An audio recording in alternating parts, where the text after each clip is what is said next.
Okay, so let's dive right into one of the biggest questions every single language learner runs into. It's this huge debate, really, that pits two completely different ideas against each other. Should you be drilling grammar rules, or should you just jump in and start talking? On one side, you've got the super methodical, organized world of grammar drills. And on the other, you had the messy, unpredictable, but very real world of conversation. This isn't some new debate either. The way we think about this has changed a lot over the years. You know, to really get what's happening today, we've got to take a little trip back in time. Back in the 70s, the pendulum swung way over towards conversation. The big idea was, hey, just talk. You'll pick up the grammar naturally. But then in the 80s and 90s, teachers started noticing a problem. Their students were becoming really fluent, for sure, but they were also making the exact same grammar mistakes over and over again. And that led to a new way of thinking. You actually can't just ignore the rules entirely. And that brings us right to where we are now. The conversation has totally shifted. It's not a matter of if we should teach grammar anymore. The real question is how we should do it, and maybe even more importantly, when. So this all boils down to two main approaches. Experts call it form-focused instruction, or FFI. On one side, you have isolated FFI. This is your classic grammar lesson, taking a rule, putting it under a microscope, and studying it all by itself. On the other side, you have integrated FFI. This is way more like a basketball coach shouting tips from the sideline during a scrimmage. You're learning the rules while you're playing the game. All right, let's start with that first approach, team integrated. What are the big arguments for learning grammar right in the middle of a conversation? Well, the people who back this approach say it's just the most natural way to become fluent. You get help at the exact moment you need it, which can be super motivating. It also immediately connects the grammar rule to its real purpose, actually communicating something. And over time, this helps build that mental muscle so you can use the language automatically without having to stop and think about every little rule. And there's actually a pretty powerful psychological theory that supports all this. It's called Transfer Appropriate Processing, or TAP. Now I know, it sounds a little academic, but trust me, the idea behind it is incredibly simple.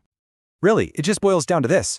Your brain gets good at what you practice. So, if you practice using grammar while you're having a conversation, your brain is going to get much better at using grammar in a real, live conversation. It's as simple as that. But hold on, that's only one side of the coin. What about the case for taking grammar out of the conversation and really putting it in the spotlight? Let's hear it for Team Isolated.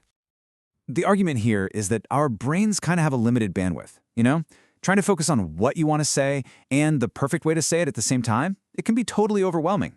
Isolated lessons let you just focus on one thing, the rule. And this is absolutely crucial for spotting those little subtle things that are easy to miss, like the third person S in English. It's also great for untangling a rule that's super confusing because of how your first language works. And this isn't just a random theory. Cognitive psychologists like Robert DeKeyser make a strong case for a really clear sequence. First, you have to understand the rule with your conscious brain. Then you practice it with exercises until it becomes automatic. It's a very deliberate, step-by-step process of turning knowledge into a skill. This sports analogy just hits the nail on the head. You don't get good at free throws by only practicing them during a chaotic, fast-paced game. No way. You isolate that skill, you drill it over and over, and then you bring it into the full game. And from this point of view, learning a language isn't all that different. Okay, so we've heard some really compelling arguments from both sides. You've got the in-the-moment coaching from Team Integrated versus the focused, deep-dive drilling from Team Isolated. So, which one is actually better? So after all that, who takes the prize? The microscope or the scrimmage?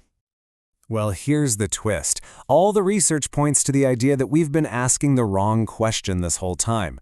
This isn't about picking a winner.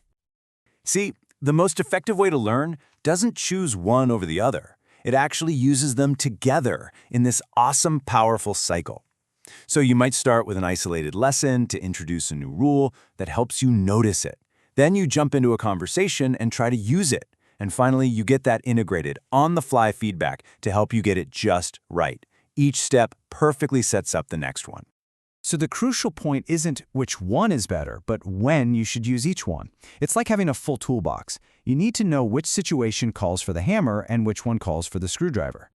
And the research actually gives us a fantastic playbook for this. For instance, if you're dealing with a simple, straightforward rule, an isolated lesson, the microscope might be perfect. But for something really complex and abstract, like when to use a, an, or the in English, Well, learning that in the flow of conversation is often way more effective. And think about your level. A beginner might really need that focused lesson just to even notice a new grammar point, while a more advanced learner gets more benefit from that in-game feedback to just refine their fluency. So, what's the big takeaway? A great language teacher or a great language learner is like a coach who has a whole playbook.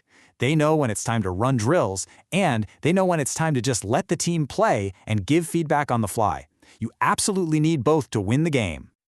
So now, think about your own language journey. You've got the playbook. How are you going to combine these tools? Are you stuck on one tricky rule? Maybe it's time for a focused drill session. Or are you feeling pretty confident but still making those little nagging mistakes? Maybe it's time to just have more conversations and get that real-time feedback. The power isn't in picking a side, it's in knowing how to use both.